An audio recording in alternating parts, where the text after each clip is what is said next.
Seperti inilah suasana sehari-hari di salah satu agensi kreatif digital hub di daerah BSD Tangerang, Banten yang menawarkan jasa berjualan lewat platform digital. Ya, saat ini penawaran produk bisa dilakukan melalui live selling atau berjualan online dengan media live streaming. Kayaknya orang Indonesia sudah mulai lupa sama alun-alun dari mall. Karena zaman sekarang panggung utama kehidupan kita mulai dari kita berinteraksi, berdagang, sampai menikmati kebudayaan, semuanya ada dalam genggaman. Dan ruang digital ini bukan lagi menjadi tambahan, tetapi menjadi pusat dari semua aktivitas kita. Sebenarnya hal ini sudah pernah diramalkan jauh-jauh hari, sekitar tahun 90-an oleh John Naisbitt dalam bukunya Global Paradox, dengan satu kalimatnya yang sangat terkenal, yaitu dunia dalam genggaman. Dan hal ini bahkan sudah sejak 1 dekade lalu, hal itu sudah terwujud. Oke, kita mulai dari angka yang wow, yang benar-benar bisa jadi gambaran besar dari tema ini. 188 menit atau lebih dari 3 jam waktu orang Indonesia dihabiskan untuk berselancar di media sosial. Dan angka ini menjadi titik awal buat kita ngertiin seberapa besar pergeseran yang sekarang lagi terjadi. Nah, pertanyaannya, sebesar apa sih dunia digital Indonesia saat ini? Kita bedah angkanya dan siap-siap kaget sama skalanya. Pertama, 229 juta itu jumlah pengguna internet di Indonesia.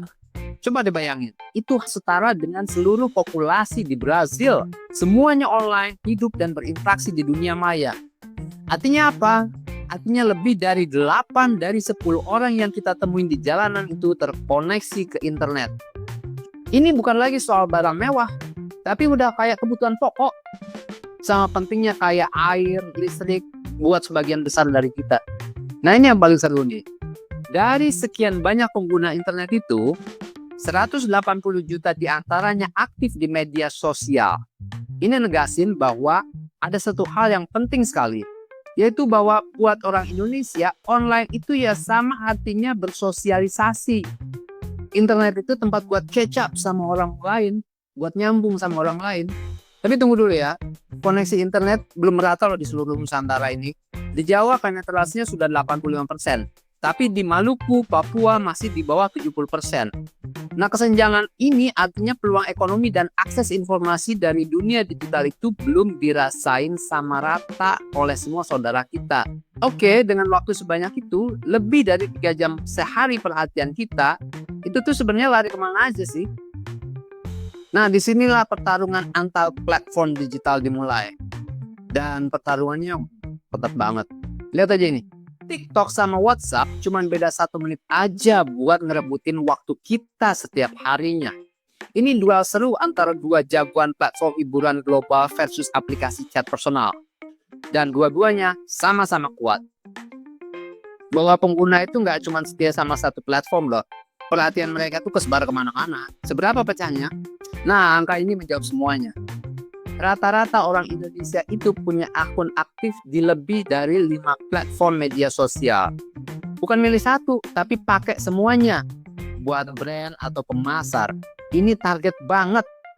Tapi sekaligus peluang emas buat nyapa audiens dari berbagai pintu lah. Dan apa dampaknya bagi panggung dunia? Wah, gila banget.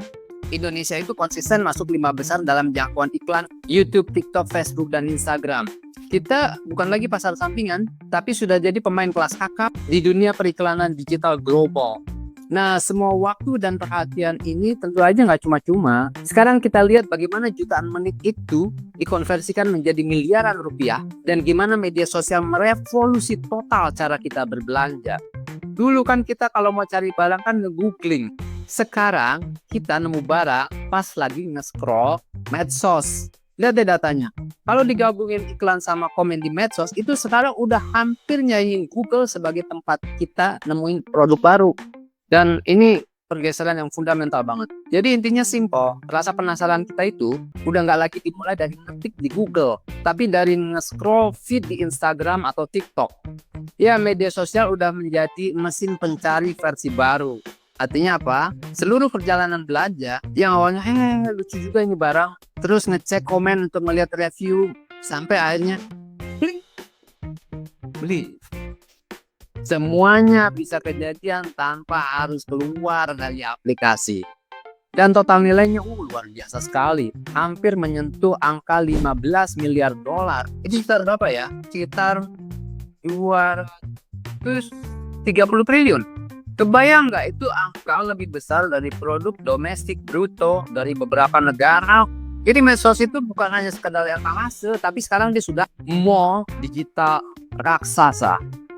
Oke, kita sudah ngelihat bagaimana medsos merubah semuanya hari ini. Sekarang kita coba sedikit jadi cenayang gitu ya. Kita intip-intip lah masa depan. Apa sih gelombang teknologi berikutnya yang bakal ngedisrupsi lagi peta digital Indonesia? Jadi setelah revolusi media sosial, siapa nih the next big thing-nya? Apa yang harus kita awasi baik-baik? Jawabannya udah ada di depan mata kita. AI.